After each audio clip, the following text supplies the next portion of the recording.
Ready? Yep. Hey, everybody, this is Eric. And I'm Daryl. Welcome to the auto podcast that will not be replaced by Noonoouri, no matter how much money Warner Brothers throws at us. On this episode of Throwin Wrenches, Illinois EV batteries? new car inventories are filling up. And the UAW is ready to deal. All that and more on this episode of Throwin Wrenches.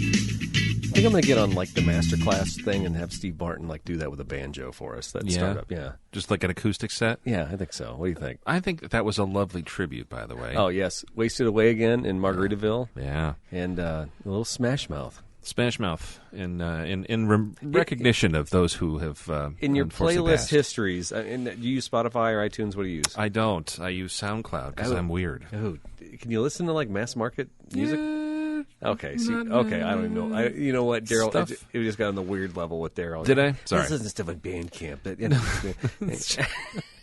I only listen to MySpace for the Okay. music. And you're a younger guy. I mean, as a youthful young man, I would imagine Right.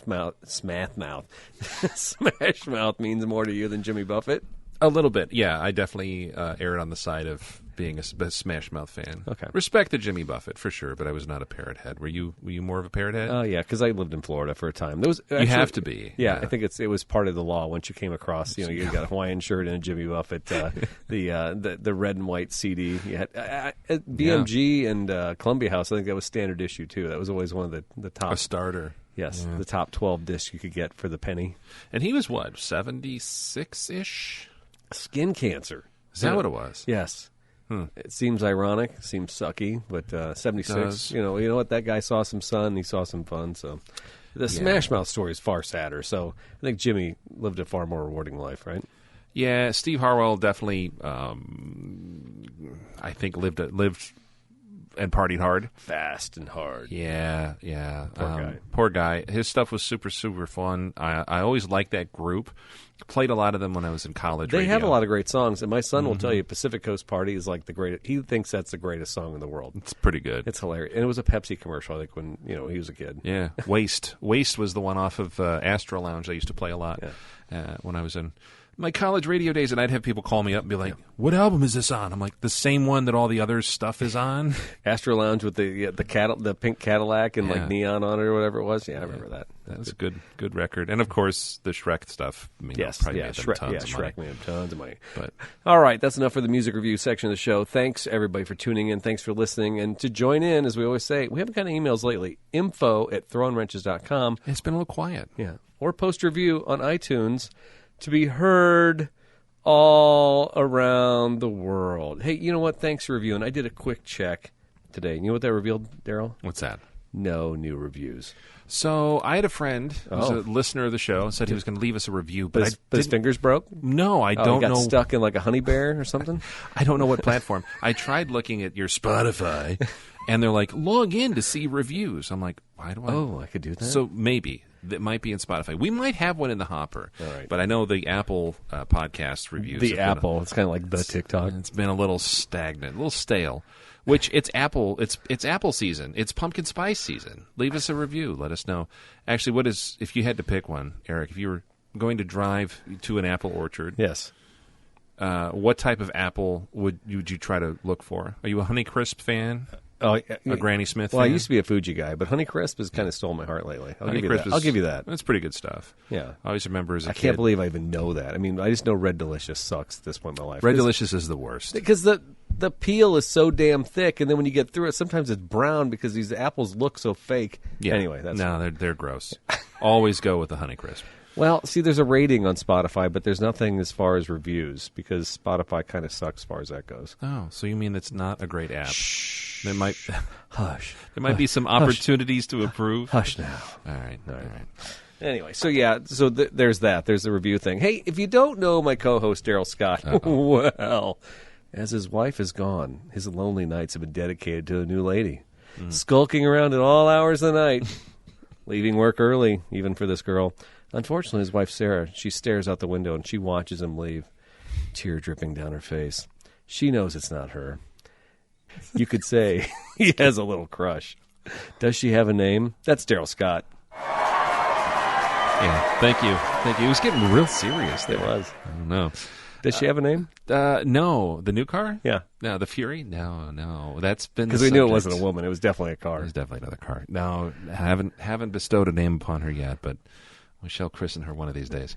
For those of you who don't know my co-host, well, car meats are usually his thing. Grilled meats are too. And so what if they combine those two? Would he consider this to be the best of both worlds? He's the guy who can be found where the elite meet to eat at the car meet. He's Meet Eric Stahl. That's wonderful. I don't know. Going with meat theme. Although you like to grill, you right? I do. Great grill, man. I do. Yeah, man. I tell you what, I was really ready to get the grill going, but I've been so busy, and grilling is a big commitment. Plus, I'm a purist. I'm all about blocks of wood, and you got to be there monitoring that. You know, I'm not. You don't like propane and propane accessories? I'm not a Traeger guy either. I'm not a faker with pouring the pellets in there and it just does it itself, and you just let the Bluetooth app tell you when it's done. Right, I'm not doing that. Do you just put the steak right on the coals?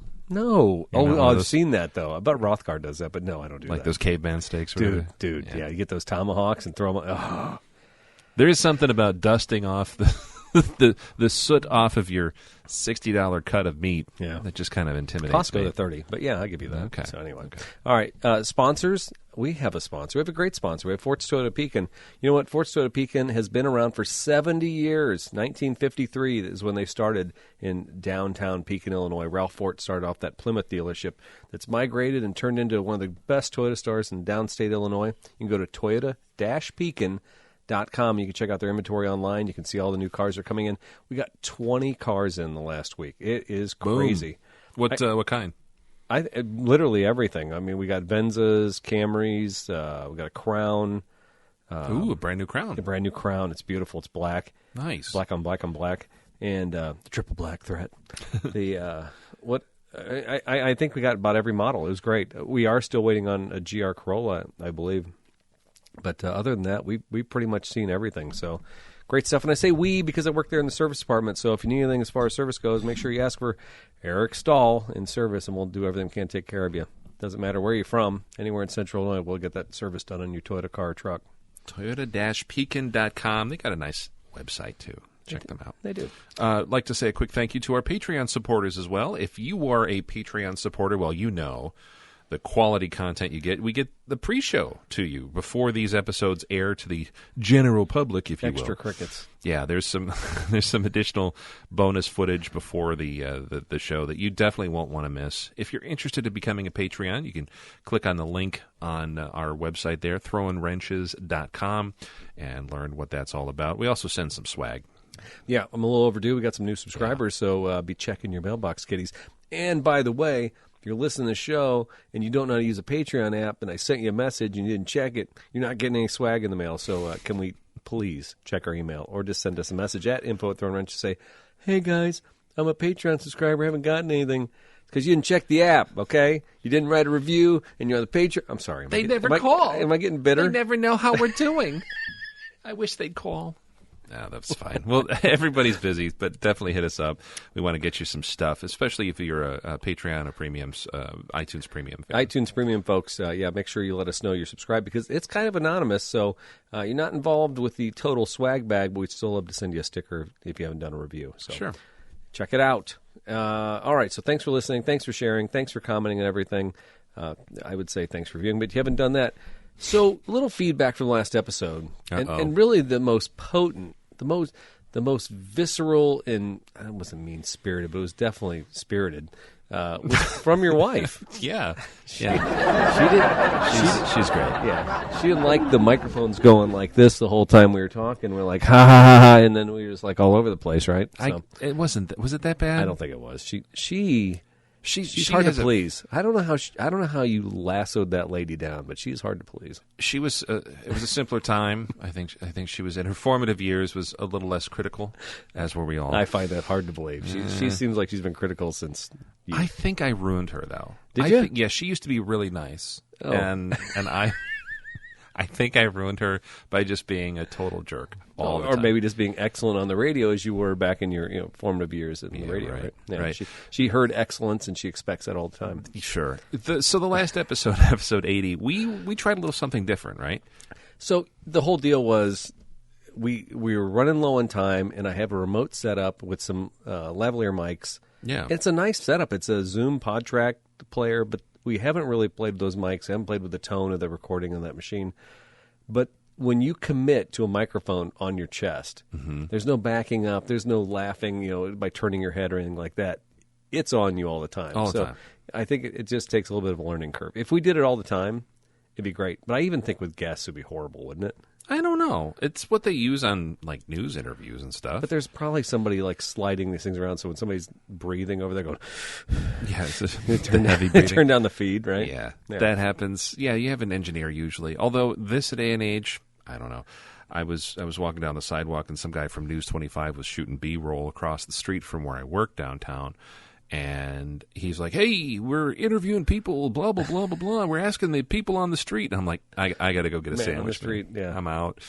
But I just, I thought to myself, I would not only look bad, I would sound bad, and then everybody I know would look at me at the 10 o'clock news and be like, "Dude, I saw you on the news." Dude, who's watching that? I think if you have 300 people watch a Facebook video, there's probably 300 people that probably watch a newscast, right? Probably less on the TV side. I don't know. I haven't watched news in 5 years, basically. There's like 12-year-olds run those shows. I mean, I watch all the time now. I'm like, yeah. do we get anybody who sticks around in the Peoria market? Not really. And Anyway. even the big markets are kind of like that, too. But I digress. Yes. Here's some breaking news. What's that? We have some projects to update Oh, folks okay. on. All right. Well, Do you want to skip through, or did you want to rehash how my wife criticized our no, audio I was quality? going to say I did do a count. There are 33 5-star reviews on iTunes. They can't all be wrong, folks. Yeah, so there. Sarah. Oh, wait, wrong one. No. I just ruined it. No, here, 33, that's That's strong work. and how many stars out of 5 is that? And none of them are my mom. Any of them your mom?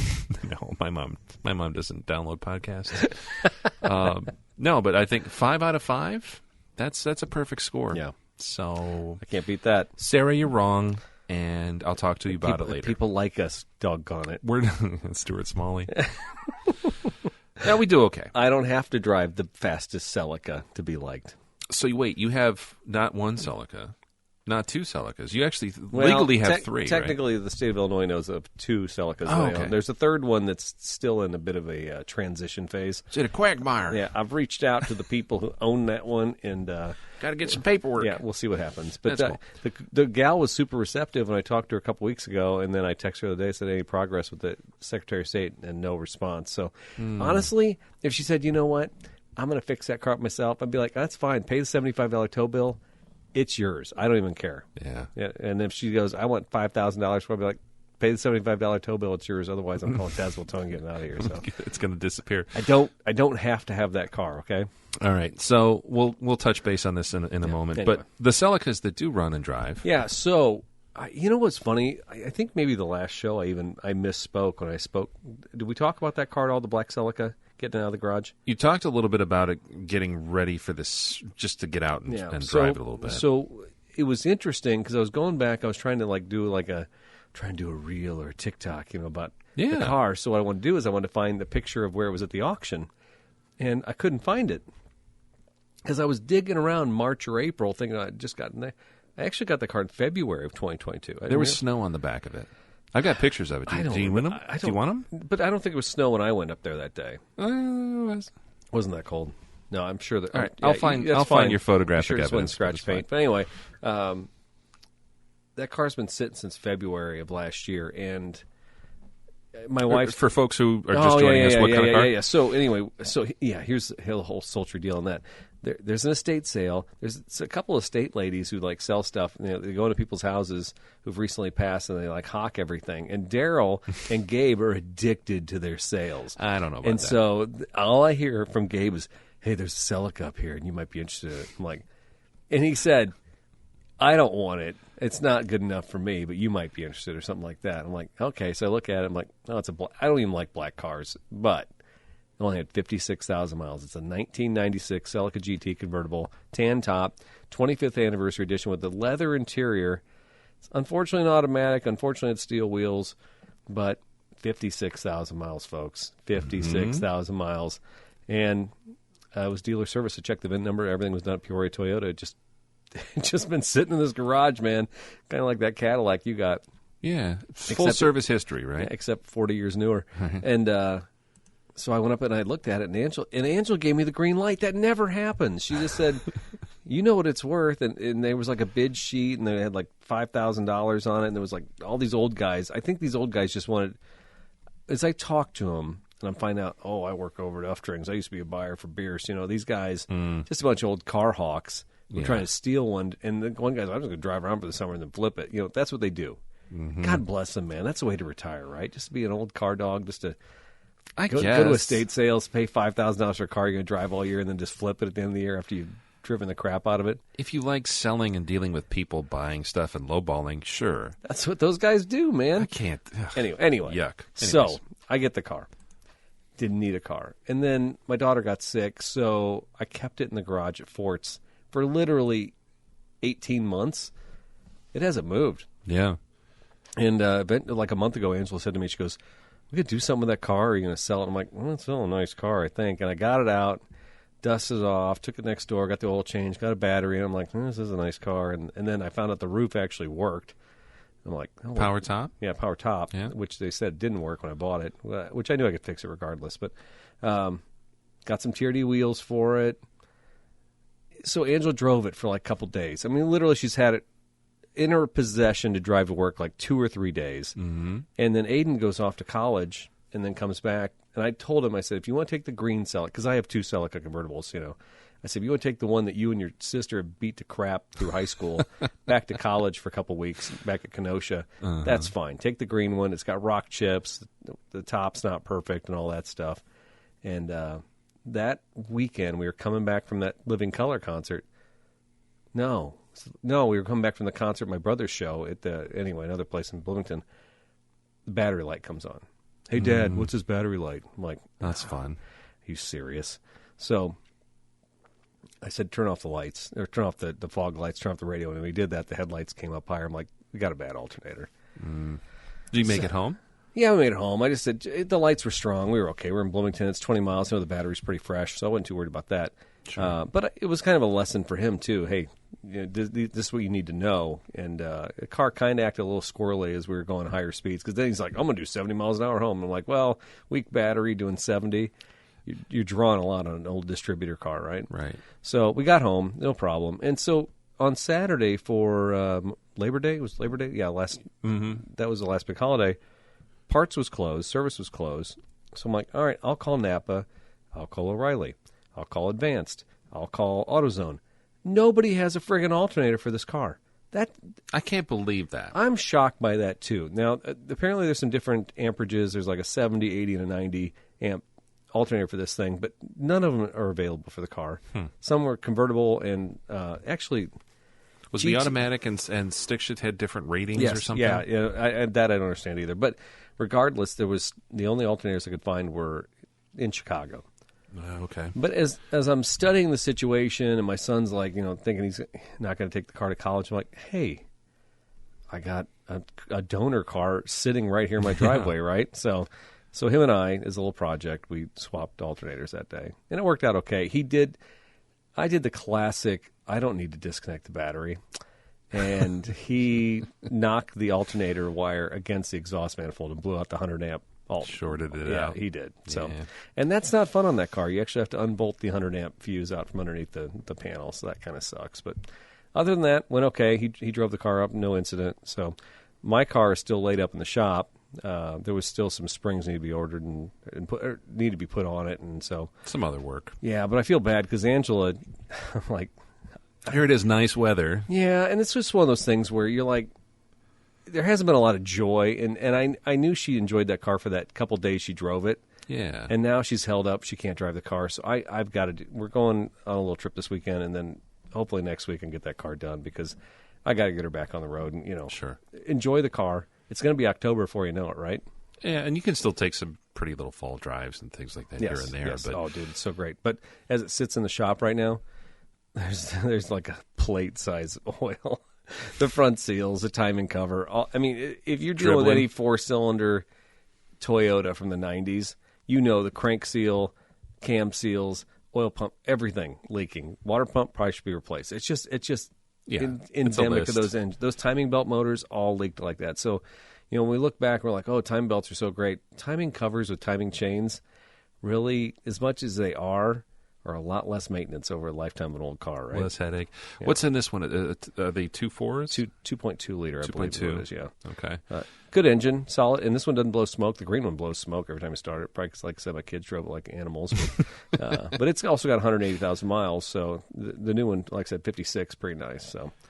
You'll have that thing dialed in, and it's here in the Midwest. It's unfortunate because convertible season really ends in October. But it's kind of nice in some ways because we got the extended antique plates, which kind of shut you off anyway. Yeah. So you know what? Pull in the garage, enjoy. And the green car, if we didn't have antique plates on it, and we did drive it year round, that car would be rust out and nasty by now. The fact that it is a convertible means we pull it in every winter. Yep. And it never sees salt or rain or anything like that. Yeah, you're keeping it alive. Yeah, I would have to think convertibles in some ways probably get more longevity than hardtops in the classic car scene. Would that be a fair assessment? Yeah, especially in the Midwest because, like you said, unless it's your only car and you're having to daily it, and I only did that one winter and it sucked with a convertible. Yeah, because your head is always freezing cold, car's never warm enough. Yeah, and at the end of the day, it's just not fun. So yeah, you just learn, hey, if I've got a convertible, I'm also having a winter beater of sorts. Yeah. That's also kind of fun too, because every winter you go hunting for, at the time, $1,000 or $1,500 vehicle, which you can't buy now. So no, that I'll tell you what, you drove that the black Celica over. Oh yeah, I brought it for that last show. Yeah, and you had the new wheels on it, and the thing was cleaned up, detailed real nice. That is a nice, clean. That wasn't even detailed. Car. That was literally just a foam bath because I have yet to put a rag on the thing. I've tried to do everything touchless. I've tried to not even touch it. I want to clay bar it eventually before winter. Yeah. Before I put it away. You got a nice cover for it? Yes, I got 2 covers for each of the Celicas. So. Beautiful. So that way the cats can't barf on them all winter. So. Damn barn cats. No, that thing's many more years of enjoyable miles. I hope so. I think that's going to be a great car for her. So definitely. I'm really excited. Now, getting back to your introduction, you were talking about the meats. Yeah, the meat sweats. The meat sweats that you had this week. I went to Motorhead Mayhem at the Pekin. We call it was meat at the Dome, MEAT at the Dome, because it was all about, they do like a meat at the airstrip thing up in Henry, right? Yeah, or Lakin or something, yeah. Isn't there like a smoke shop or a restaurant that's like a barbecue place or something that helps put that on? Yeah, it's right on the Illinois River, and it's a bar/barbecue joint. I've never been there, but it's supposedly pretty good. Well, there was no meat. There was an ice cream vendor, and there was something else show up there, but there was no, actually, I think inside at the Avani's Event Center, there was some restaurant, but there was no smoked meat anywhere. Oh, man. So there was nothing wafting in my nose all day. I'm like, this kind of sucks. So that meat part was gone. And then the title makes you think that you're meeting at the Dome, which the Pekin Dragon Dome was actually a thing. It's like one of those inflatable ball diamond domes. It's been there for 20 years. Well, 2 years ago, a thunderstorm knocked that thing down, and they never... I would assume poor insurance said you're not going to inflate that sucker or replace it. So that's too bad because they had tons of events, including a really nice antique car show. I think the Louisville Slugger Center probably sucked the life out of that thing once it was built in Peoria. So the meet at the Dome was kind of a misnomer as far as names go because there was no meets and there was no Dome. But what there was a pretty good showing of car people. It was $20 pop to get in. So if you were there, you were committing to it. It was like an all-day thing. Yeah, there was exhaust. There were people doing exhaust loudness contest. There was a smoke show for burning tires. There was a sound one where there was like 20 cars that were like blowing their brains out with sonic vibrations. What else was there? I mean, there was all kinds of car limbo. Really? It was fun. And something different. It was something different. It's, Cars and Coffee is fun. You don't pay anything to go there. You sit there and everybody kind of walks around, hey, cool car, hey, cool car. And I think a couple of the people that showed up earlier at like 10 o'clock in the morning got there like, it's kind of lame, not a lot going on. But at 1 o'clock is when, they basically shot the gun and said, now we're doing events. And that made it worth the $20. I'm going to tell you what, man, those guys roast those tires. Yeah, that was worth the price of admission right there. I saw some of your video clips from there to the burnout contest. It looked like a lot of fun. There was guys with like Dodge Ram Chargers. There was a Ram Charger Power Wagon, whatever they call that thing. Yeah. So he had a smokestack built in the hood. He cues that thing up, and just black smoke rolling from the hood. And so tires start going. It's almost like Chuck Norris kind of blasting out in what was that Lone Wolf McQuade movie? Yeah. It was underground. I mean, he literally got that thing fired up. It would have shot up out of the ground. White smoke starts generating from the back wheels. Black smoke's pouring out of the hood. Next thing you know, they're like integrating. I got some awesome pictures, and I'm like, yeah, you did take some good ones. dude, it was so much fun. And then there was another Dodge truck. There was a Toyota Tundra guy. One of my employees with a Chevy truck. He was out there. And it had to be pushed off. He overheated the truck. Is he pushing out the guy? What was so cool to me, and I haven't done a car event in forever. Cars and Coffee, I mean, obviously you meet a lot of people, you see a lot of people, but you're like, whatever.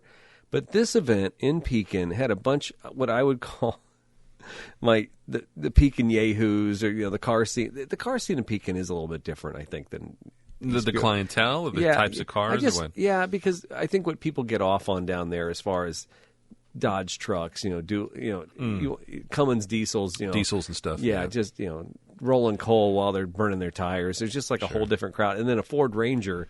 There's like a whole meme right now with a Ford effing Ranger. I don't know if you've seen. Yes, this. I have. Yeah. And so the Ford Ranger won the smoke show contest. I think it was just because it was a Ford Ranger. This crowd's different. But anyway, I'm seeing past employees, current employees. I'm seeing lots of people I've met over the years and stuff like that. And I'm like, this is great. This is awesome. I couldn't have felt more at home being back there, kind of walking through, talking to people. I knew. From customer, it was crazy. It looked like a pretty good turnout, and it was during the big Pekin Marigold Festival weekend. So there's people in Pekin that probably are spending some time. Or I wished. I'm not sure. This crowd was very young. Was it? A lot of young people. Yeah, Okay. It was kind of interesting as far as that goes, because everybody I saw there was probably wearing a Luke Bryan T-shirt, or just a Cummins Diesel T-shirt. This crowd was never going to Marigold Fest. Okay, so not a lot of cross pollination. And it was a lot of young ladies and young men, and just a different crowd. It was great. I was really happy to be there. So, and I told the organizer of it, because he said, I'm going to try this event down in Pekin. What do you think? I'm like, if you do it, I'll sponsor. It was like $150 sponsorship, something like that. I'm like, yeah. Anything that's gone and is being done in Pekin, sure. And it's automotive, we got to get behind that, right? So because it's a choice. It's a choice to do those events, and I love seeing things like the Cars and Coffee, like this, like some of the. There's a local public television station that's doing a road rally this weekend. Dude, yeah. The timing is always like you and I need to do one someday. But things like it's not that. This weekend, it's like the 24th. It's a bad weekend. Whatever It's it is. Saturday. It's the Is it 16th. Saturday? Yeah. Oh, I got a concert. You got That's a right. concert. Yep. Yeah, and I thought about doing it in the Volvo, and I'm like, But at the same time, if things like that don't get the support and don't get the turnouts, then they stop happening. Yeah. So, yeah, I don't know. It's nice to see you guys sponsor that, and I'm glad Forts is a part of it, and you got an eye on what matters. Yeah, and as a matter of fact, it was funny after I left there, I'm getting texts from like two people like, "Hey, you got any jobs open down there at Ports?" I'm like, yeah. Interesting. You got to mingle and you got to talk to people, and I think that's kind of the one thing we've always had going for us. Be involved with the car culture. Absolutely. Yeah. Well, and you brought the Super was down there, right? Yeah, it's funny. I feel like I'm a little stayed with the cars I'm bringing this, because it's been the last couple of years. Of course, I've been out of the loop a little bit, but Gonzo Marketing or something was down there doing his little videos, and he gave me some great video clips of the 4Runner and stuff like that. So that was pretty cool. I was happy they got a little love. Yeah. What's the next car build you guys are going to do? I don't know. You need to do a truck. Mike's at the Toyota meeting in Vegas, and he's talking about getting the Land Cruiser for himself. So definitely, dude, the new Land Cruiser, it's just waiting to be built. I mean, that's so cool, and it's the same size as a 4Runner. It's got the same underpinnings as a 4Runner. I just think it's amazing that we can have that car come right off the delivery truck and we can start modifying it like right out of the box. So I think that's going to be great. And Toyota's already offering a 3-inch lift, which Mike told me today. So, which it seems like, no duh, but, I never even thought about the manufacturer having a package ready for us. So. Ready to go. Yeah, usually that debut year is kind of like, hey, here's everybody's everything. scrambling like, we're working on accessories for it. But Toyota's launched this thing now. It's already been out and about. Hell, it'll be 8 months that's been shown everywhere before we actually show it on a lot, which kind of sucks. I hate when they do that. That part stinks. But no, I'm excited for you guys. I hope next season, I hope it's more of the same. Yeah, I appreciate that. So, fun weekend. What about you, Mr. Daryl Scott? You've been cheating on your wife with that Fury. What's going on? Yeah. So our 70 Plymouth Fury 3 convertible is finally back on the road, at least for a little bit. We had been working on brakes. We had quite a bit of work to do on those. Got all new lines put in, new master cylinder. What month did you get that car? Do you remember? In May. Okay. Got it in May, like 2 days or a day before we went over to the UK. Okay. And tucked it away and kind of ordered some parts here and there. And, got the thing running. And it does run and drive and stop pretty good. The power booster's shot. Okay. And I thought I could get away with kind of patching some stuff. And I got new gaskets and things for it. And it's terrible. So it's really hard. You never drive a car where the booster goes out? No. The brakes get rock hard. Oh, okay. Yeah, its power assist is weird because without it, unlike a manual brake car, it's fighting you somehow. So it's actually harder to stop without it. So bottom line is we got it running, driving. It still leaked a little bit, a vacuum leak. So at idle, when you put your foot on the brake, you hear this, and then the thing kind of idles real rough. So I just capped it off and drove it as is for that weekend. And the car runs and drives really good. Goes down the road nice. It handles great. It's got new tires. Went through this, serviced the transmission, fluid filter change, differential, changed that fluid out. Excuse my naivety. No, you're fine. Does it have like leaf springs in the back, or what kind of suspension is on this thing? It is, yeah. So leaf springs. It's a giant, full-size, 19-foot-long unibody car, so it's not a full-frame car. Okay. And it just got this little front K-member where the suspension and engine cradle attaches to the car, and then the rest of it's just sheet metal and kind of a frame, and these little spring perches. And when I was underneath there was a fair amount of old, dirt and stuff, cleaned up as much as I could. But you can see here in Illinois where those cars would probably have rusted out in 10 years. Really? Yeah, just because of... But a convertible, so there again... Yeah. Probably preserved because of that, right? Definitely preserved, and you can tell this thing was loved on for a long time. Previous owner, who's a longtime fan and listener of the show, definitely kept up on the maintenance on the car. So everything that we did...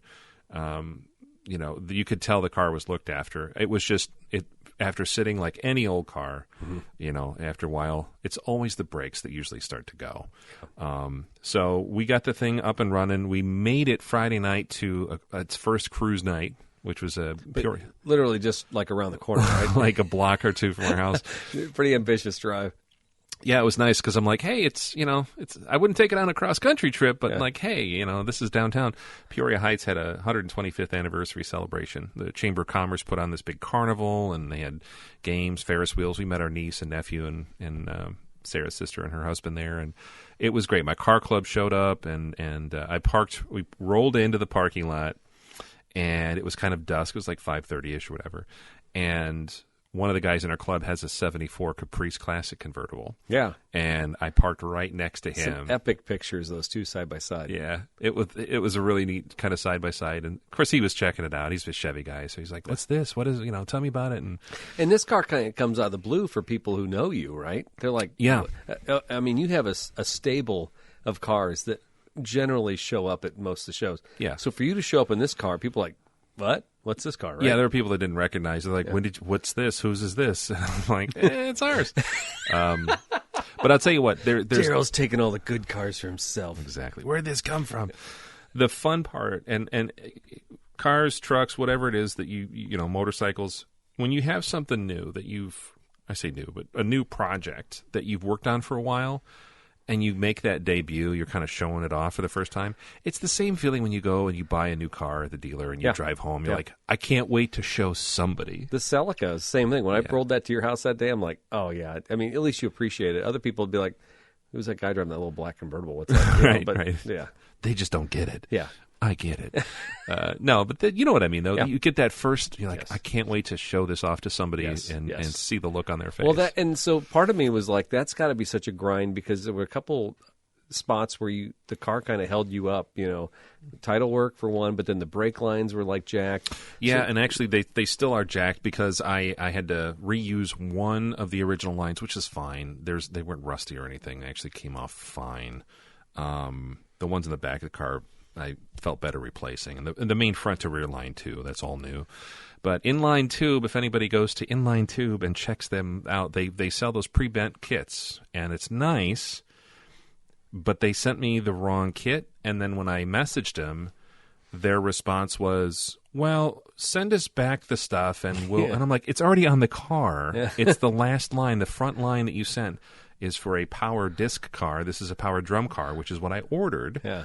And even the kit that came, the box said power drum, the instruction sheet and the line says power disc. So somebody screwed up, probably in a warehouse or whatever. Yeah. It's not a big deal. And I was able to adapt one of them. I had an extra piece of line and a coupler with an inverted flare, and I made it work. But I had to, it's... Do you think that, sucks. You ever seen the where people make the wiring harnesses where they have the giant wall? Oh, yeah. And they got to tie everything together. You think there's like a pre-bent wall when... for these people, there's like a jig where they say, all right, we got to get a couple of these kits made for the power drum kit. Probably. And then they throw them on the floor. And at the end of the day, like, oh, yeah, these are all for the power drum kit or the disc kit. I don't remember which.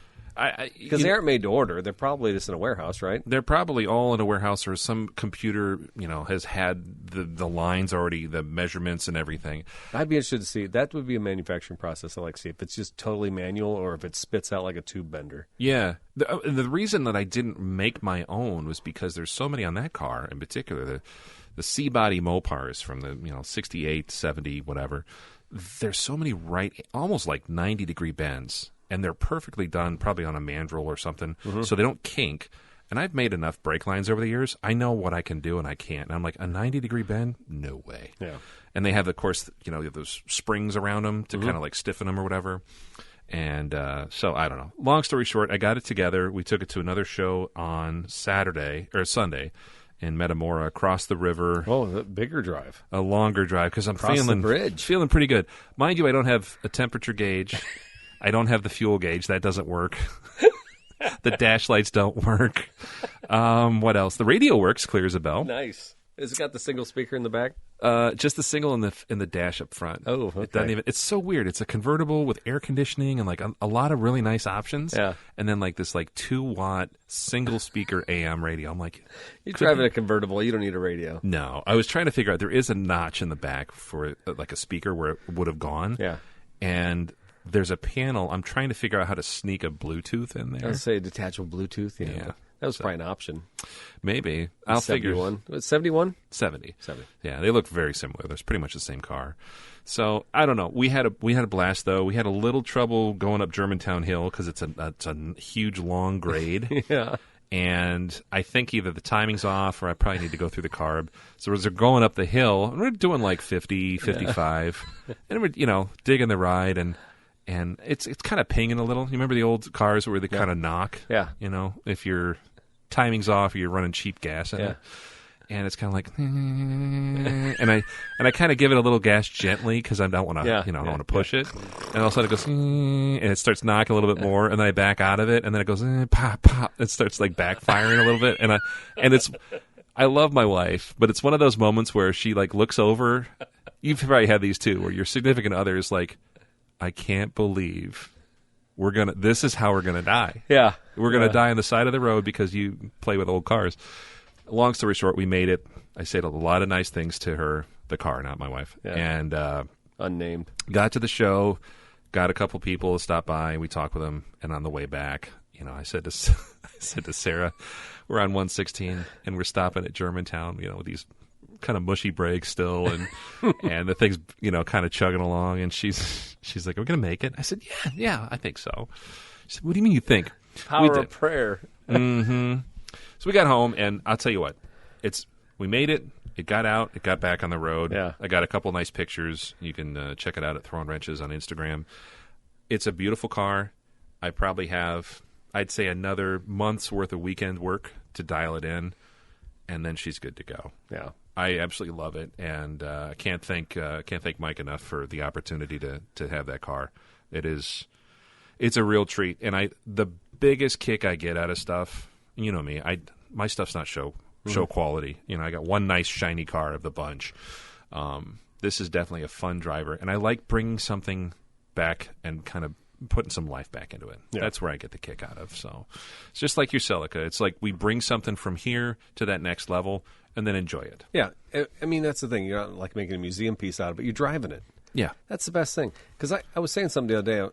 I was like, it is kind of a shame. I want to call it a money pit. The Celica's not a money pit, but I'm going to spend $12,000. I'm going to be $12,000 in this car, and it's going to be my wife's daily driver in the summertime. And it's going to get rock chips. It's going to get banged up. The cat's going to stomp on the hood. But you know what? I bought it to drive it. I didn't buy it to put it, hermetically sealed. What's the point? In a bubble. Yeah. So I'm 70 years old, and and I'm like, I didn't enjoy my time with that thing. So right, enjoy it. That's what life's all about. You better enjoy it. Yeah, exactly. Yeah. So that's pretty much it. In the meantime, the Cadillac. Yeah, it's languishing. Does she talk to you? Do you feel like she's sending you like messages? A little bit. Because you were pretty hot and heavy on the don't call it a comeback tour, but it was. I was excited. But I'll tell you what. I had some quiet time after the Fury was running. Okay. I cleaned the garage. After you work on something, everything's a mess in the garage. You sweep it out, clean everything out, and it's like I'm letting the floor dry after I power washed everything. And the Cadillac's sitting there in the middle of the garage. And I'm just sipping a beer, looking at the Fury in the driveway, like it's the sense of accomplishment, kind of. Yeah. And I'm looking over this Cadillac. I'm like, I got to start all over again with this thing. And I'll get there. It's still in a better space. I mean, it's not that you mothballed it, but you at least recovered the nonsense. I mean, all the animal droppings and the conditional issues on the inside. So at least now you're not dealing with some of the horribleness. You took out really the hard stuff. Yeah. Honestly, the interior was the worst part of it. Everything else is mechanical, easy stuff. So yeah, it's not getting any worse. And as my former neighbor Don Statler used to say, who was a diesel mechanic and just a great salt of the earth guy, he's like, "Who cares how many cars you have and you aren't doing anything with them? They ain't eating any hay." Yeah. They ain't eating any hay. Yeah, well, I don't know. Does hay count as storage spaces? I'm sorry. Still tripping over it every time I need to mow the lawn and get equipment out, but that's fine. Yeah, it'll be fine. It's cool. Well, I wish I would have saw that car driving around. I will tell you this. You posted a video on the Tick of the Talk, and it was you coming up the driveway in the Fury, and all I can think is Daryl Scott has the worst driveway at the Auto Museum in North Peoria, the Scott Auto Museum. Yeah. You have not really thought about people with classic cars coming and going. No, it's quite treacherous because it's a big hill. It is a big hill. It's a giant hill. And it goes right in the garage. So let's just say something happened. You might go out the back of the garage. Yeah, it could either go into the garage, through the garage, into the ravine, behind the house, or dart off to the right and go into the ravine. And yeah, it's a bad. You better make sure your brakes work. Yeah, absolutely. So I give you a big credit that you thought the that the unnamed Plymouth should make it up and down that hill. Well, thank you. I'm glad your brakes work. Yeah. That's all I got to say. All right, so we're going to move on to the next section of the show, which is kind of a new section of the show. It's historical headlines. Daryl picked this one out because I know that guy's got a sharp suit, but he's not in the squirrel nut zippers. I'm not sure where he's like from. He could be, though. Absolutely. A little zoot suit mayhem going on here. What's up, Daryl? Yeah, so on this date, which the date we're recording this episode here is September 12th, back in 1988 on September 12th, the legendary GM auto designer Bill Mitchell passed away. So this is the On This Day in Automotive History, our historical headline. Bill Mitchell, for those of you who might not know, he was a very famous designer who took over after Harley Earl, which is another kind of more famous, I think, kind of heard that name. GM designer who kind of founded their whole style section. Bill Mitchell designed such cars as the 1949 Cadillac, or the first one that had tail fins, basically. Ooh. The 63 Corvette Stingray, the cool one with the split window. Nice. and of the 63 Buick Riviera, couple Camaros, the 70 to 81 Camaro that everybody's familiar with. So nice resume. But Bill Mitchell was born back in 1912 in Cleveland, Ohio, and he was really obsessed with design and cars and fashion. He wound up going to Carnegie Institute of Technology, and Harley Earl brought him into the art and color section of GM, which was their basically automotive, the first automotive design department in a domestic automaker back in 1935. So this dude started back in the 30s. Yeah. And really just started doing all kinds of really neat designs and overseeing more and more based on how talented he was. He had the nickname of Mr. Glamour. And he was a sharp dresser, snazzy guy. Oh yeah, this suit he's wearing, it's an all red suit, by the way. Yeah, with the fedora, red fedora. He's a very eccentric guy.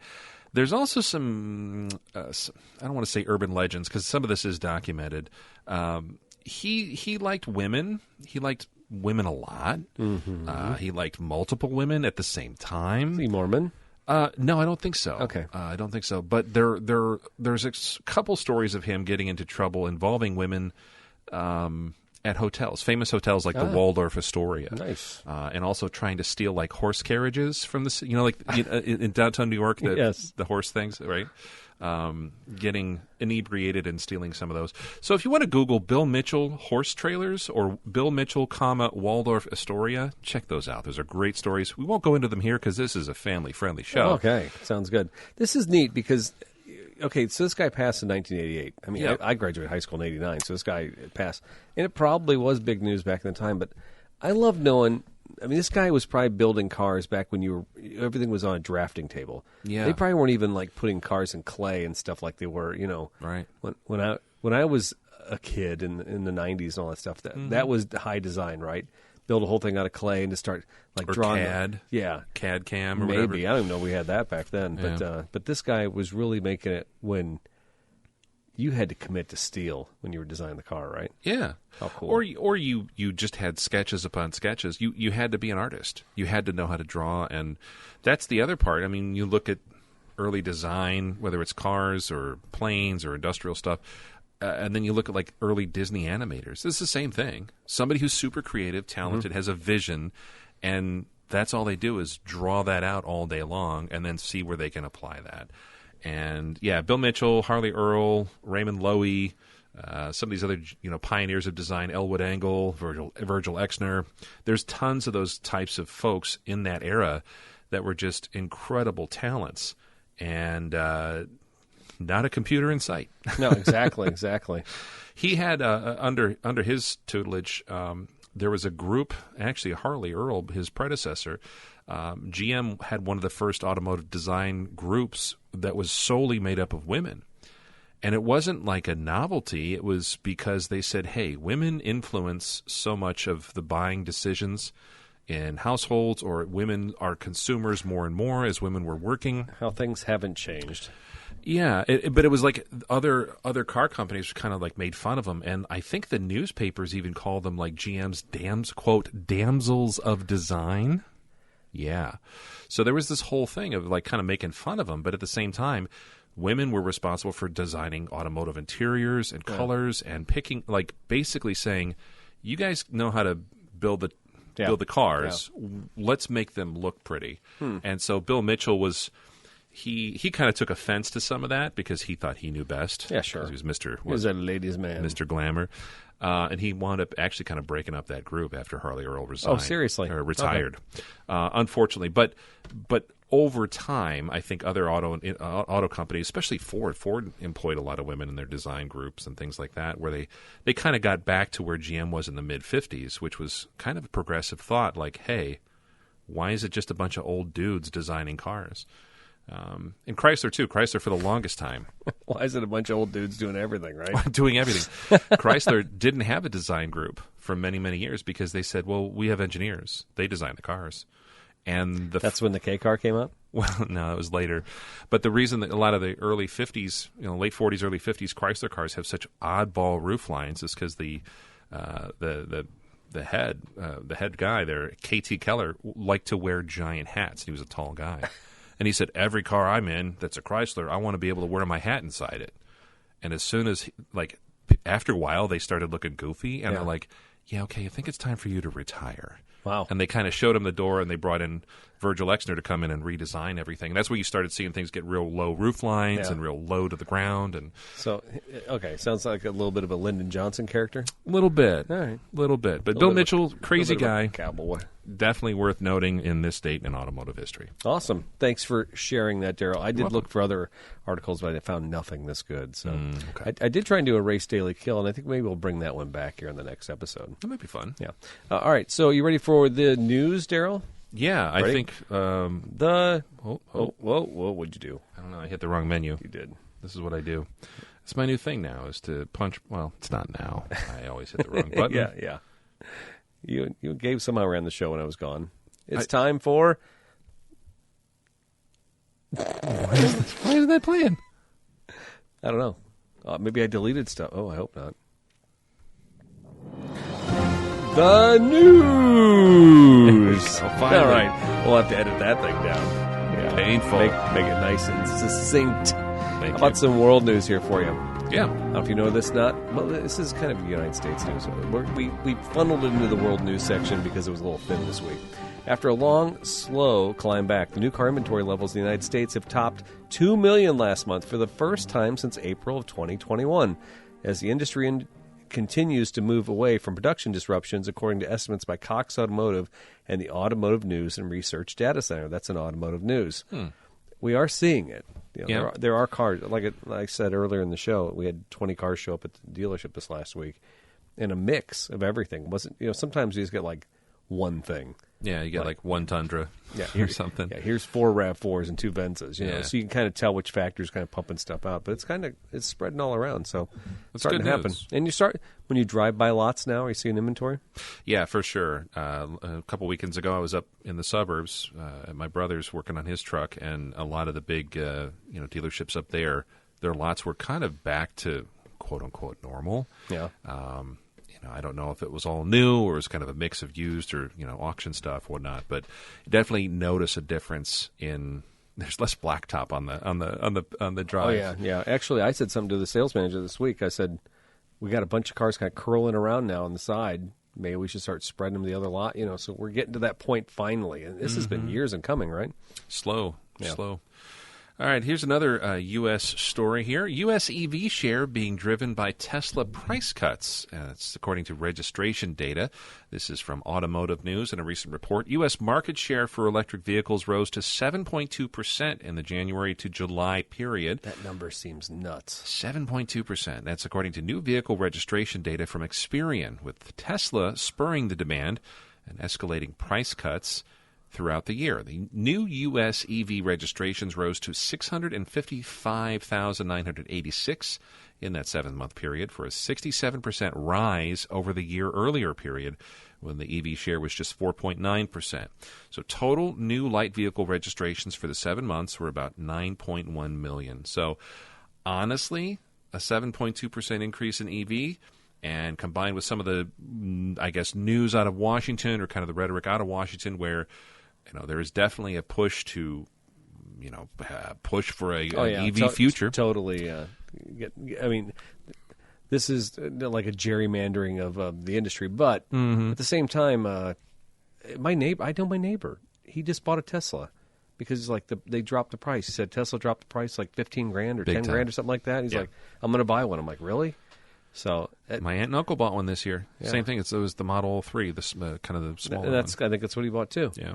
So we're seeing more on the road. Definitely seeing. I've seen. There's 2 in my neighborhood, and where I live, it's not like a scale neighborhood. No, it's definitely kind of run down. Yeah, it's questionable. But I lock my doors. That's for sure. You definitely need to. There's 2 Teslas in the neighborhood now, and I tell you, last year that wasn't the case. Yeah, and so there's noticeable difference on the roads. So it was funny. The other night we were coming back from Bloomington, my wife and I. Been spending a lot of time in Bloomington lately. I swear to God. It's a cool city. Yeah, there's a lot of stuff. I got family there, that's why probably. But anyway, we stopped at the Walmart. You know what?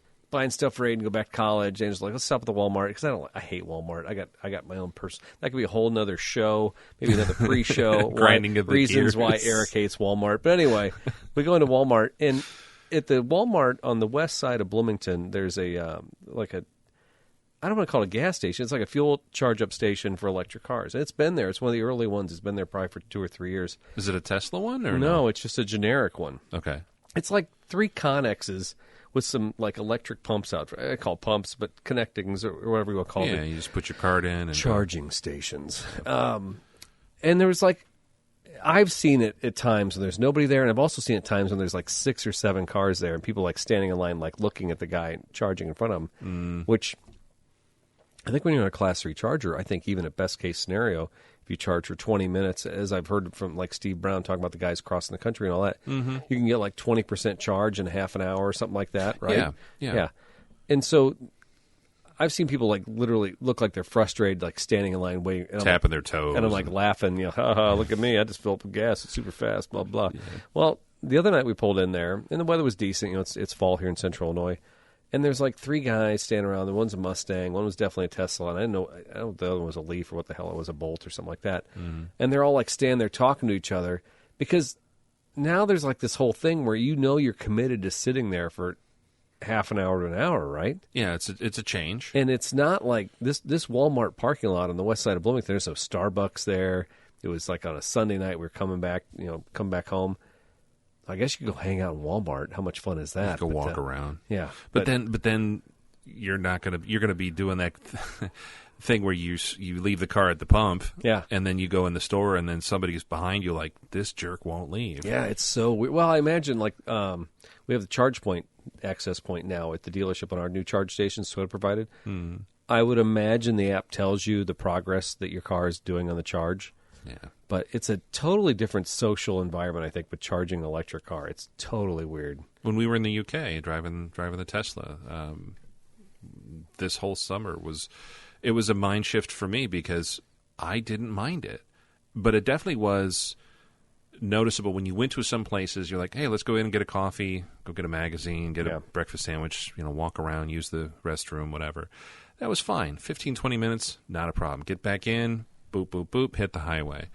There was a couple other places we stopped where, like, we stopped at one place. It was like a vineyard or brewery or something. I forget what it was. It was in the country, and it was a very popular place for commuters to and from London. Archie, forgive me. I think it was in Kent. But anyways, it was like a weeknight. It was like a Tuesday night at 5:30, and we're sitting there, and there's nothing there. Everything's closed. Everything's like after hours, like done. Yeah. And I'm like, the parking lot was. I mean, there's a good amount of people. I'm like, they're missing an opportunity here for some sort of ancillary business, whether it is a coffee shop or even just like a place to sell, I don't know, just a little takeout or something like that, right? Yeah. So I think as more and more of these are making their way into the the everyday life, maybe we'll start seeing some of those side businesses. But yeah, like nobody wants to spend a half hour in a Walmart parking lot in Bloomington.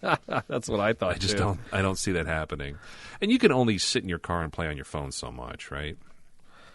Or can you do that all the time? I don't know. I mean, I've been watching lately. A lot of people spend a lot of time on their phone. A guy was telling me today he saw somebody running construction down Derby Street in Pekin, and they were watching their phone while they were running the big roller, right? Well, on the way here, there was a guy who was on his phone and almost crossed the center line on Allentown Road and killed me. So maybe we need to look at the phones and dial that back a little bit. Exactly. All right. For the next story, this one's just a little weird. The only reason I picked this one is because of the Ford family in here. It was from Automotive News. The Ford Motor Company on Tuesday said it has hired a new chief marketing officer and moved 2 members of the Ford family into new roles. The automaker said Lisa Matarazzo, who was a top executive at Toyota North America, has been named the CMO effectively immediately. She'll report to CEO Jim Farley and lead advanced production and all the marketing activities across Ford and its Blue and its Model E and its Ford Pro businesses. She has been with Toyota for 20 years and will oversee Ford's performance and Lincoln. I would imagine that's kind of a big move for Ford to kind of steal from Toyota. Huge. Huge. And somebody with longevity at Toyota. Yeah, it's 20 years in the biz there. Now, Jim Farley, I thought Jim Farley had been with Toyota in the past, too. I was just trying to Google him real quick. It's Chris Farley's brother, though. Yeah, no, I don't think he was selling brake pads either. Wasn't selling Callahan brake pads. Yeah, Ford executive Jim Farley launched Toyota's Camry. Yeah, he was a Toyota guy in the past, too, so that probably wasn't a big stretch to pull him out. But you do wonder, who the family members of the Ford family got pulled and put in other places. Yeah, I didn't even know that here's how out of touch I was. I didn't know that there was any Ford family members still in the biz. Yeah, the CEO of the company is still Ford. Well, not CEO, but maybe chairman of the board or something. There was it Bill Ford? Like 10 years ago, there was a Ford there. But you're right. CEO of Ford is Jim Farley. Yeah, but I can't. There's probably still on the board. That's a weird situation there, I think. Yeah, executives. Bill Ford is the executive chair. Okay. So still got a seat on the board. He's just not running the day-to-day. That's got to be weird, too. But interesting. All right. One last story there about the UAW. You got that one? Yeah, I can knock this off. This is another one from Automotive News. Days before it's threatening to strike the Detroit 3, the UAW has reduced its demand for pay raises over the next 4 years to the mid-30% range. Just mid-30s. Mid-30s. According to people familiar with their offer, the union in recent days has made counteroffers to all three automakers that include their new target. It previously demanded raises totaling more than 40%. Again, that's over a 4-year contract. As I heard late last night, early this morning, I can't remember. Again, this is on the 12th of September. The three automakers came back with slightly different plans. Ford and GM said, hey, we'll give you a 10% raise over the 4-year life of this contract with the UAW. Stellantis said, we'll give you a 14% raise, but we're not going to give you the other incentives. And I guess Ford and GM offered probably changes to like their time off and benefits packages, things like that. So that's where they're at. The UAW is looking for another 4-year contract.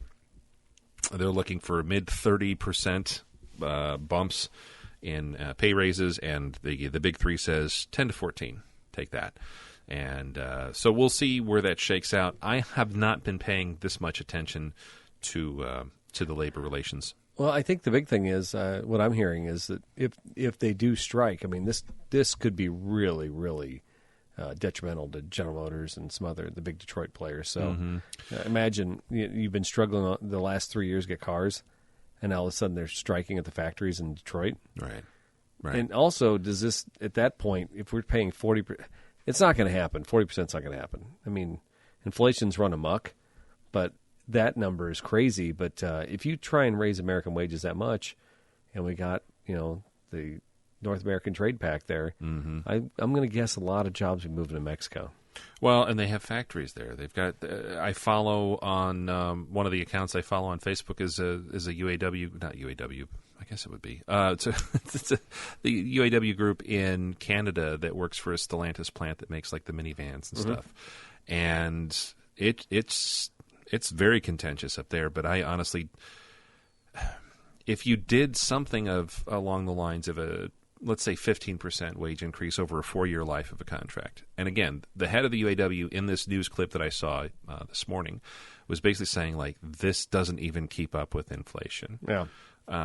There's probably some truth to that, but I also don't understand, like, in the days where you're paying $50,000 for a Chrysler Pacifica minivan, and the average person is also feeling some of the crunches, the consumer, you're talking about demand, the folks, the dealers selling and servicing those vehicles are finally starting to get them on their lots again.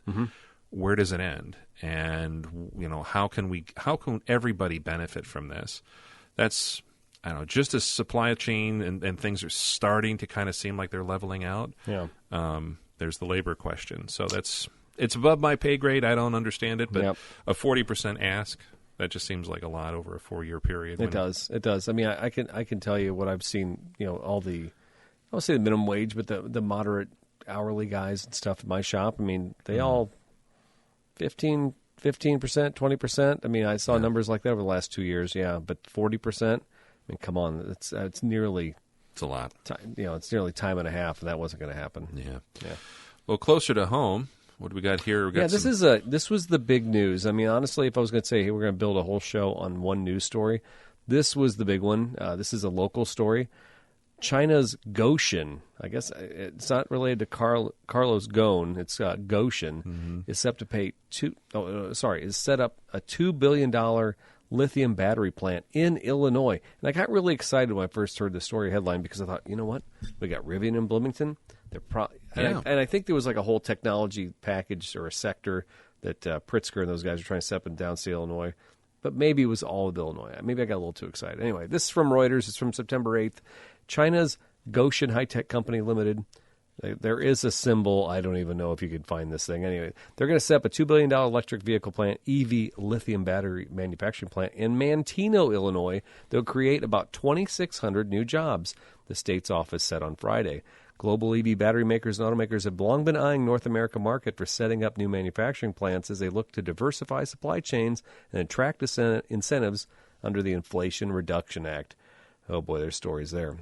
Goshen's battery technology will help boost e-mobility in North America and the economic and trade agreements between China and the United States, said Goshen Chairman Li Zhen. Goshen will be eligible to receive tax credits totaling $213 million over 30 years. 30 years. Are we going to be making batteries for 30 years? I wonder about that number. It will also get $125 million in capital and funding from the United States for the Reimagining Energy and the Vehicle Incentive Package. Their property tax abatement is also 30 years. That was approved by local authorities in Manteno. And once approved, the facility in Manteno is expected to produce 10 gigawatts of lithium-ion battery packs and 40 gigawatt. Is that what that is, GHW? I believe so. I was trying to do my best gigawatt. Yeah, my best Doc Brown. Yeah, 40 gigawatt. Gigajoules. Lithium-ion battery cells, according to a statement. The plant is expected to begin production in 2024. Manteno, Illinois. Do you know where that's at? Yeah, I believe, a south suburb.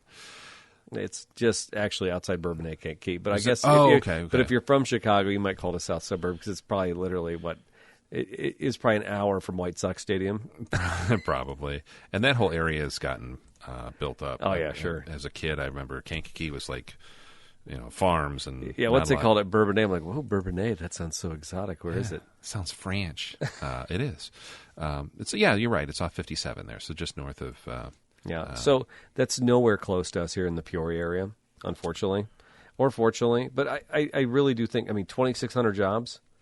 That's nothing to sneeze at. No, it's not.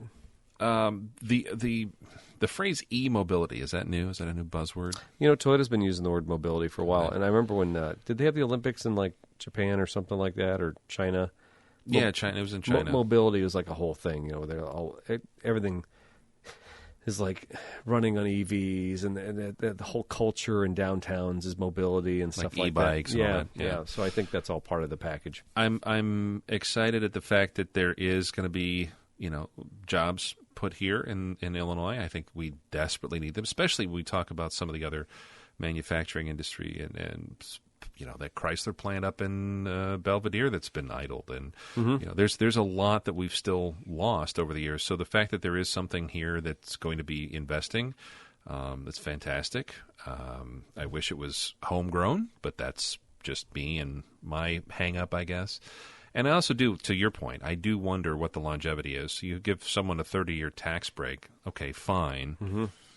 It's 30 years, folks, where somebody's not pulling full freight.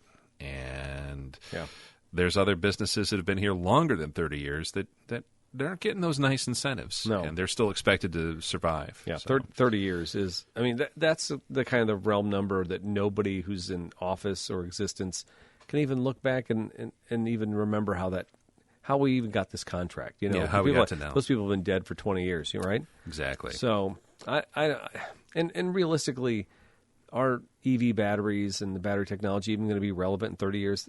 There's a lot of questions. And obviously that's future tech, and that's science fiction at this point. But I think the 30-year number is kind of, if it were me, I would have been like 10 years. 10 years. 10 years, 15 years. Yeah. But giving them 30 years?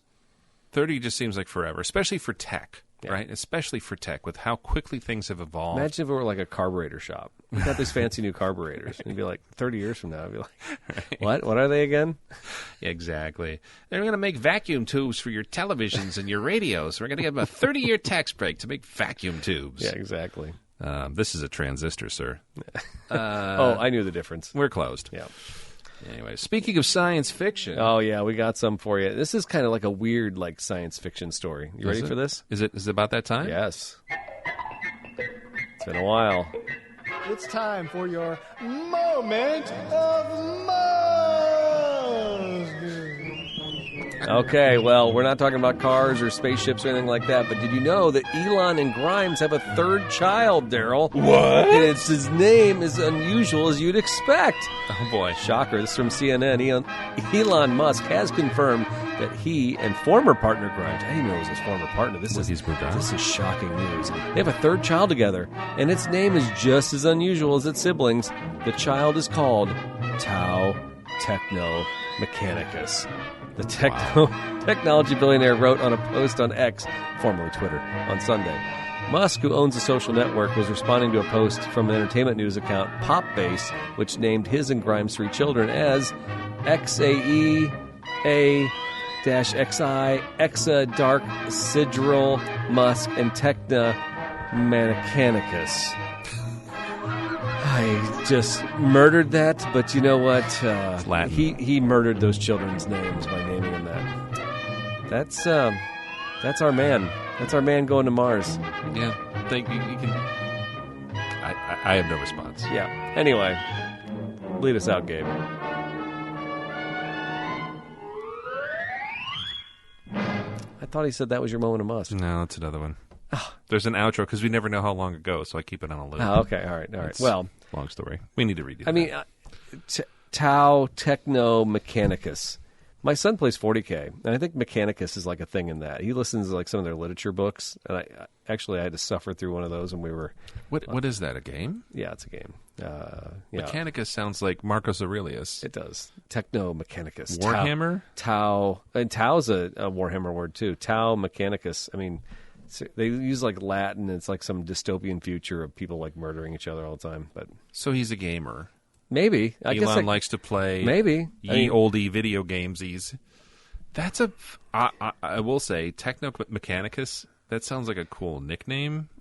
And you're also what if this kid wants to be Fruity Ballet-ist or something like that? I mean, or just Paul. What if he's just sorry. I was going a little too off the reservation. No, yeah, it's just the whole thing. Dad, just call me Bill. What's the strangest person's name you met as a kid? Do you remember, in grade school? Gort. So there were some kids in my class. Their last name was Pitcock, and we all made fun of them because it was a weird name. Yeah. That's the weirdest thing I can think of, honestly. There was a kid I think he moved here in 6th grade, and he was from Poland, and his name was Zeke. Everyone just called him Zeke. But one day on his paper, he put his real name. It was Zbie. Zebula or something like that. It was Zbigniew. Oh. It's a Polish name. Yeah. And I said, is that your real name? He says, yes, that's my real name, but, you can call me Zeke or whatever. And I'm like, how do you say your name? He's like, Zbigniew. I'm like, well, I can say that. Yeah. And I never knew his last name. It was just Zeke W. Mm-hmm. And it was Zbigniew Zeke Wierzchowiecki. And the way he spelled it out, it was just this big, and I felt bad because the teacher, he was explaining it to somebody one day, and the teacher was like, yeah, I'm never going to say that. I'm just going to call you Zeke or whatever. Yeah. And all the kids in the class did too. I called him Zbigniew. Yeah. Zbigniew was, I'm like, if you teach somebody to know, you can explain it. But I have the feeling this poor dude's going to go to class, and he's going to be like, what's your name, son? It's Techno Mechanicus. Tau Techno. It's an old family name. He's not going to public school. Okay? Nobody's kicking the crap out of this kid behind the fences at the, at the gym or whatever. That's fair. Yeah. Yeah, he's going to live a little different life. He is. I don't know. I didn't know him and Grimes broke up, so, I mean, there you go. You missed the gossip. Any of you single guys out there, keep her in mind. I don't even know who Grimes is. She a singer? Yes. Is she an actress? Yeah, so I was reading an article about her. She's loaned herself to AI now, so... What even is that? I don't know. Okay. If you can't, if you want to make royalties without doing anything, I think you say use my voice for AI. That's how you do it. Wow. Yeah. In the meantime, yes. Daryl and I, we scheme and we dream. And I tell you what, my wife even came down today She did. during the show, during the intermission of the show. After the pre-show. Between the pre-show and the post-show or the regular show, whatever it was. And she mocked me, Daryl. She mocked me for sitting there on the couch with her last night and showing her, I think, quite possibly one of the coolest cars on Cars from Japan. She didn't think it was that cool, but Does she mock you a lot? no. I think when I have some boyhood enthusiasm and I like get excited like the little dog, you know. There's a little glimmer in your eye. Yeah, look at me, look at this. I found that car, and what happens is, Daryl, I found that car. I checked to see which port it was cheapest at. I went to Baltimore. I went down to Texas. I went to Fort Lauderdale to see what port would be cheapest. I already had a plan in my mind to get a trailer, maybe call you or Gabe and say, let's run over to Baltimore and get this Totally. car. Yeah. Yeah. And then I showed my wife, I said, all for the reasonable price of $57.75, right? That sounds cheap. For $5,000 to get one night's of entertainment on my computer? I mean, I think... Content. You want show content is what you want. Exactly. Ultimately, though, my wife said, no, we don't have any money, and you cannot buy anything. Oh, by the way, you have 2 or 3 project cars that you haven't fixed yet. Details. And the tail curled between my legs, and I crawled back to my spot on the recliner on the other end of the sofa and said, fine, be that way. So what did the fair Mrs. Stahl shoot down? What did she turn down? What bubble did she burst? Have you seen the picture of this yet, Daryl? Yeah, so for the folks at home, and we'll put this up at throwinwrenches.com with the post Yes. that you can download this lovely podcast ad. But if you're just listening on your favorite podcast player, I'll just describe this to you. Yeah, please. This looks it's like many of the other Japanese domestic market vehicles that you send pictures from. Is it Cars from Japan? Is that where you're looking? Carfromjapan.com. Carfromjapan.com. Where Eric trolls and finds a lot of really cool stuff. And they take, for all of these Japanese auction sites, they usually take a picture of these cars running through an auction house. And this looks... It's like a mid-2000s Honda Civic hatchback from the cowl back. But then from the windshield forward... It looks like a 50s Nash or something. It does. It's weird. Totally, yeah. At What? first, I thought maybe it was like a Honda Civic front end or something like that. But this is a... Well, okay, let's go back up. Yeah, first of all, where did you find this? A car from Japan, and it's a Corolla 2. And the Corolla 2, 1998 Corolla 2. The 1998 Corolla in Japan looks very similar to the Corolla that was sold here in the United States. Okay. The Corolla 2 was a little bit of a wagon, which we didn't get the Corolla 2 here in the States. Well, I got really excited on this car because I'm like, oh, is this a model I've never seen before? It has the round headlights. It has it has a chrome bumper on the front, very similar to like a 50s or 60s car. Yeah, kind of cool retro vibe. Yeah, and I thought it looks like an old Civic type front end. I don't really see a lot of Toyotas with a lot of round portal headlights and stuff like that from that vintage with bubbled fenders and stuff.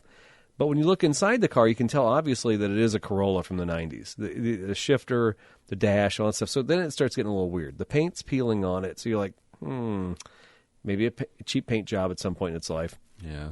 But this car's got 88,000 miles on it. It's an automatic transmission. It's a 1988 Toyota, and it's got the coolest look to it. It needs, it needs a little love, needs a little paint job. But all I can think, and this is just going back to your point of getting to the car show, get this car, get it home, get everything all tightened up, make sure it's not leaking and puking oil everywhere and that it breaks, and then drive this and show your friends. And there's just like this, like rub your knuckles on your shirt, like, look what I got here. Nobody's ever seen this, right? And nobody is going to have one like it. No. So whoever had this car in Japan was playing. It's totally fun. They made a retro look out of a semi-modern car. Yeah. But it's definitely not a manufacturer standard for sure. So this, is it called a Modelista? I don't know what that... and I don't know what, if that's some kind of a... custom kit or something like that? Yeah, I think because there's a lot of... So, Modelista PX2 Napple. Let's just see if I Google that, what I get. I know there's other car models of kind of similar vintage where it seemed fashionable to dress them up. And I don't know if it was like an aftermarket company that sold kits, like a body kit for them, or if it's a tuner. This has definitely a look of... it reminds me of like the Nissan Figaros and others where it's like a newer car that has that old look to it. And some charm. These are body kits. Modelista official global website. It's a Oh, Japanese, really? Yeah. They're still around? Affiliated with Toyota Motors from both Toyota and Lexus. Oh, my goodness. Uh-oh. Could I buy a body kit for an American Corolla? Are you getting ideas? Oh, mamacita. You got to order car from Japan and body kit from Japan. No, that means I could just buy a blowed-out Corolla from the 90s and throw this kit on there. How cool would that be? Grand total of like $2,500 for the car and $6,000 for a body kit. Shut it. This is Cars of the Week. This is where we dream and we scheme. No, money is no object. You could have spent $100,000, but instead I'm going to spend $8,000 on a $2,000 Corolla. Okay, fair enough. Yeah, we don't have to have logic. So shut it. There's no judgment here. It's a judgment-free zone. I can't wait to go down this rabbit hole. Thank you, Daryl Scott. You're welcome. Yeah. So instead of getting a good night's sleep, you'll be doing that. Let me just ask you real quick. Did this car sell? No, it's actively for sale right now, a car from Japan. So the way that those work is what you basically sponsor the car coming over? I believe so. And I imagine there's a wait. So, by the time you...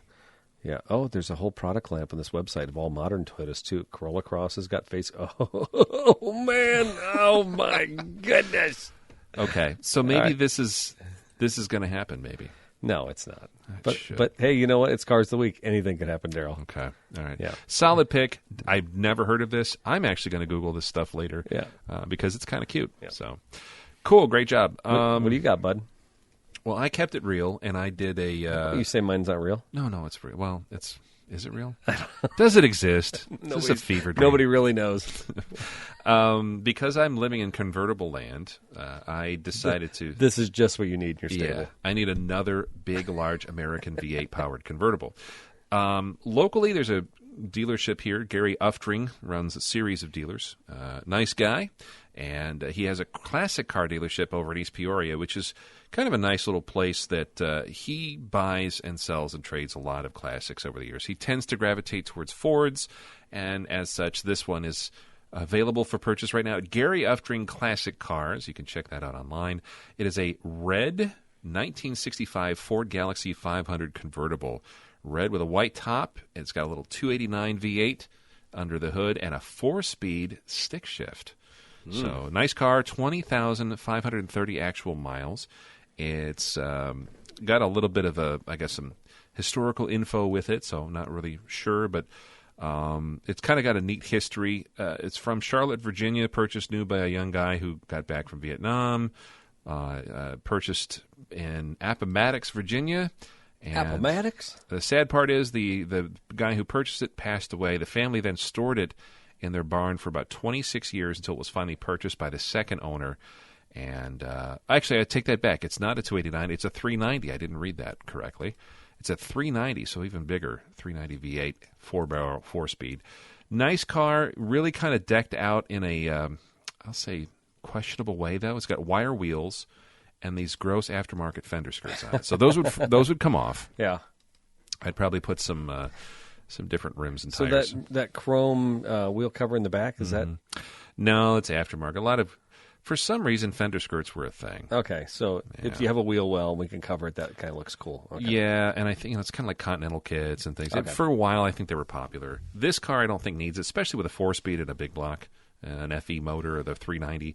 I think that's more of a muscle car, and I would dress it up as such. The wires don't do it justice. And those rims and those white walls. Yeah. Okay. Yeah, not a big fan. I put some Magnum 500s on it or something. But anyways, nice car, big full-sized boat with a drop top. I think it's just what the doctor ordered because I don't have enough of those. No. What do you think Sarah would do? Do you think what car would she take out of the stable for you to bring this one in? None of them. None of them. This doesn't look like something your wife would drive. Honestly, this doesn't. When I look at the vintage of cars you have and kind of the style of cars you have, a red Ford doesn't really too flashy. I don't know. There's just something about this car that doesn't really look like your style. No, but hey, you know what? That's Cars of the Week, right? Yeah, maybe I'm just living vicariously. Maybe I just want something shiny, nice, and done. That's never going to happen, though. And I'll tell you what, $35,000 is what the asking price for this one is, and that seems like a lot. But realistically, $35,000 for a Mustang of that vintage wouldn't get you this nice of a car. And that's the nice thing I like about full-size cars of this era. Everyone's about the muscle cars, or the pony cars, or a Chevelle or a Fairlane or a Torino.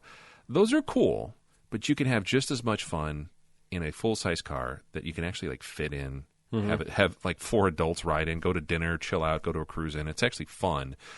Riding around in a big block Mustang, not fun. It's fun for one person for a little bit of time. Sure. But I do like the big block cars, and I don't know. 65, not my favorite year of Fords, but this will do. When you were cruising to the Metamora thing with the Plymouth, and Sarah was in the passenger seat, yeah.